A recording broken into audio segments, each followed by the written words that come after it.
Βαλβίδες, οι γαλλικές και οι αμερικάνικου τύπου ή αυτοκινήτου. Οι αμερικάνικου τύπου προτιμώνται γιατί έχεις μεγαλύτερη ευκολία στο να βρεις κάπου να τις φουσκώσεις. Γι' αυτό λέγονται και βαλβίδες αυτοκινήτου. Μπορείτε να τις φουσκώσετε σε ένα βενζινάδικο για παράδειγμα, και γι' αυτό το λόγο μπαίνουν σε παιδικά ποδήλατα για να μην μπεδεύεστε.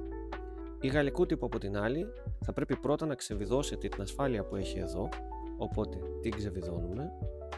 Και αφού την ξεβιδώσουμε, αυτό εδώ μπορεί να μετακινηθεί εσωτερικά. Καμιά φορά κολλάει, θέλει λίγο να το πιέσετε με το δάχτυλο και έρχεται. Οπότε αυτό ανοιγοκλίνει.